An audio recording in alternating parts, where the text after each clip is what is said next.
서구 근대 정계 과정에서 자유주의가 추구해온 가장 중요한 가치는 당연히 자유죠.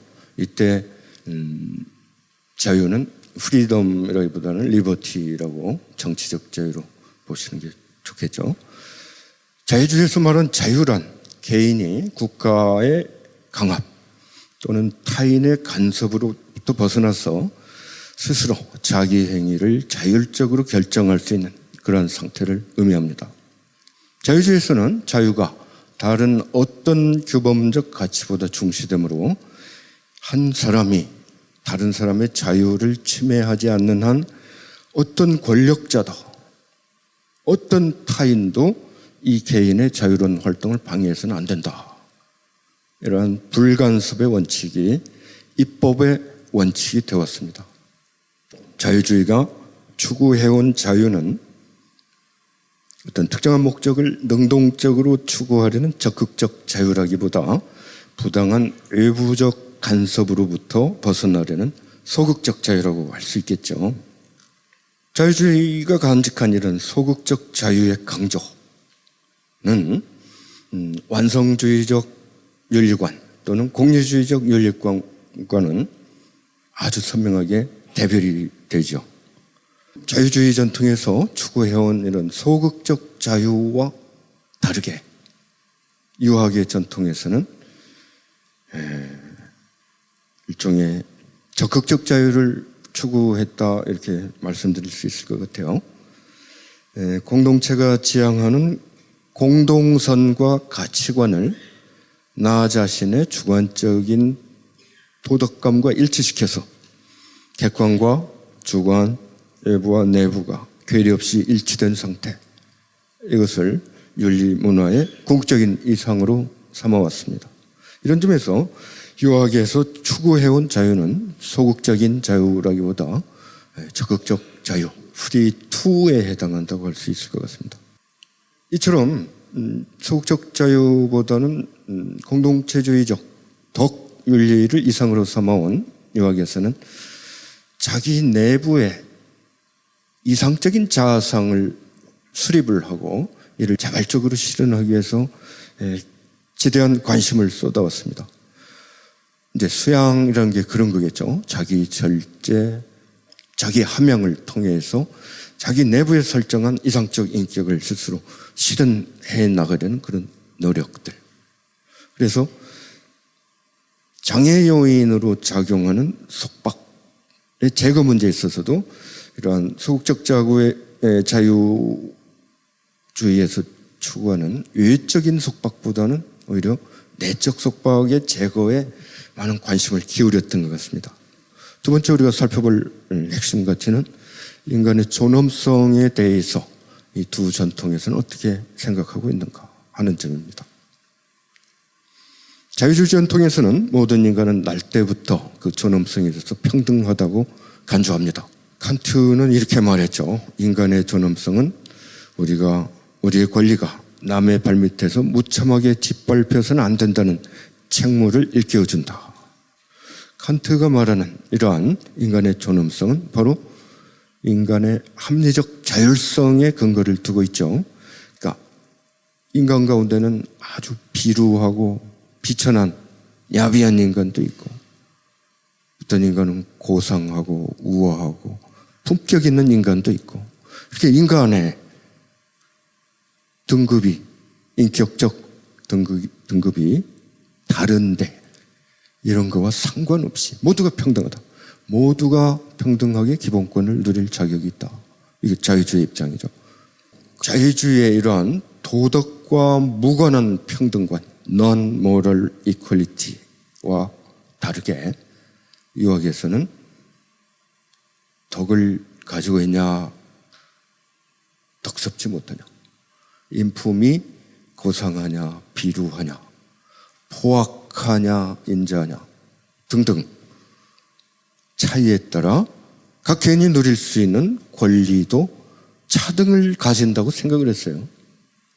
그래서 유학에서는 개개인이 자아 완성을 위한 잠재적 성능을 지녔다는 점에서는 평등하다고 봤지만 덕성이나 인품과 무관하게 향유할 수 있는 탈도덕적 권리는 인정하지 않았다라는 게 저의 이해입니다. 그리고 자유주의 전통에서 인간의 존엄성을 보장해 줄 수 있는 제도적 장치는 권리이죠. 권리는 굉장한 그 강제적 힘을 가지고 있습니다. 한 사람의 권리를 가짐으로써 상대방은 거기에 상응하는 의무를 가지고 있고, 의무를 이행치 않을 때는 바로 법적인 구속이 들어가는 거죠. 육아 전통에서는 이런 권리 담론 대신에 다른 종류의 규범을 더 중시하는 거죠.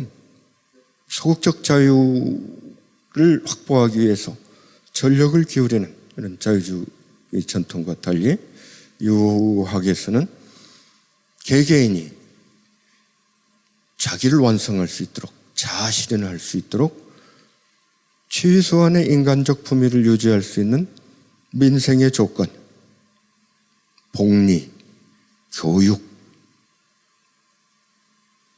이러한 측면에서 여건을 마련해 주는데 노력을 경주해왔습니다. 그리고 맹자는 유항산 이후의 유항심이다, 이런 소리를 했죠. 유학의 이러한 복지를 향한 강조, 관심은 때로 위험한 모습으로 나타나기도 합니다. 백성들에 대한, 국민들의 복지에 관한 지나친 관심은 때로 가부장적인 온정적 간섭으로 나타날 수도 있어요. 이런 점에서 볼 때 소극적 자유만을 추구하는 자유주의 전통은 자칫하면 분배정의에 소홀하기 쉽고, 복지에 최대한 중점을 두는 육아의 이런 가치 지향점은 자칫하면 전체주의로 흐를 위험도 있다, 이런 생각이 듭니다. 그러면 다음으로는 공동선과 사익이라는 핵심 주제를 가지고 두 전통을 한번 비교적으로 살펴보겠습니다. 자유주의자들이 기본적으로 상정하고 있는 개인이란, 인간이란 원자들의 집합체입니다. 각 개인들이 서로 간의 간섭에서 벗어나서 각기 독자적으로 자기의 관심, 자기의 사적 이익을 추구하며 살아가는 원자들의 집합체, 이게 바로 사회입니다. 이런 사회에서 필수적으로 요구되는 윤리규범은 최소한의 규범들이죠. 공정한 경쟁, 준법정신, 상호간의 권리 존중, 상호간의 불간섭, 이런 것들이죠. 자유주의자들이 그리는 이러한 개체적인 인간관, 원자적인 인간관과 달리 유학에서는 그런 개체적 자아, 원자적 자아는 도대체 성립할 수가 없는 거다. 자아란 어떻게 해서 생겨나는 거냐? 특정한 맥락 속에서 생겨나는 거라고 말하죠. 그래, 플라톤처럼 어떤 이 구체적인 경험적인 세계를 벗어난 초월한 저 이데아의 세계에서 선을 발견해서 이 세상으로 끌고 내려와서 다시 적용시키려는 그런 건 참 받아들이기 어려운 거죠. 유학의 관점에서는. 오히려 구체적인 경험적인 개별적인 관계 속에서 자아가 소속되어 있고, 이 관계 속에서 나의 역할과 의무와 책임이 발생하고, 그래서 하악이 상달, 아래쪽 세계, 개별적인 구체적인 세계에 대한 정확한 이해를 통해서 점차점차 추상적이고 일반적인 원리로 나아가려는 것이 유학의 입장이죠. 그러면 인간을 개체적인 원자처럼 간주하는 자유주의 체계에서는 고통받는 타자에 대해서 과연 관심과 배려를 쏟을 수 있을까? 이건 불가능해요. 내가 저 고통받는 사람에게 뭔가 구원을 해주고 배려를 해주려면 저 사람은 나로부터 구원을 요구할 권리가 있어야 되고 상응하는 의무가 있어야 된다, 이렇게 생각하는 거예요. 그러나 맹자는 굉장히 달라요. 사람의 마음 씀씀이가 오로지 사익 추구에만 있다면 어질지 못하게 되고 인하지 못하게 되고, 전적으로 인해지려고만 마음을 쓰면 부자 되기가 어렵다. 공동선의 실현을 위해서 또는 조화로운 관계를 위해서, 고통받는 타자를 위해 경우에 따라서는 내 사익 추구에 분별력이 있어야 된다. 내 이익 추구에 분별력이 있어야 된다. 그래서 이러한 전통에서는 양도 불가능한 배타적 권리, 이런 개념이 생겨날 수가 없었죠. 생겨날 수가 없는 거죠. 자, 그 다음 살펴볼 개념은 화해의 윤리와 자기 주장의 윤리예요. 역사적으로 보면 자유주의에서 말하는 권리라는 것은 한 개인이 상대방에 대해서, 상대방을 향해서 타당하게 요구할 수 있는 주장들이에요.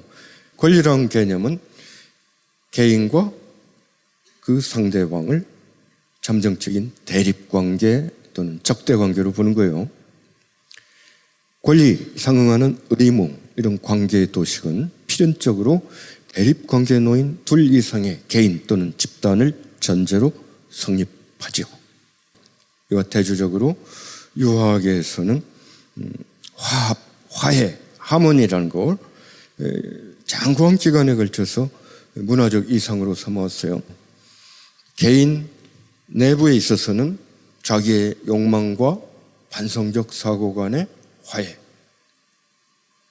내가 아는 것과 내가 행하는 것 사이의 화해, 지행, 지식과 실천 사이의 화해, 개인과 외부 관계에서는 나와 이웃, 나와 사회, 나와 공동체 간의 조화가 요구됐고, 가족 내에서는 나와 자식, 나와 부모, 나와 아내 간의 화해가 중시됐고, 심지어 인간과 자연의 관계에 있어서도 조화와 화해, 그렇게 무자비하게 남획하거나 토벌해서는 안 된다.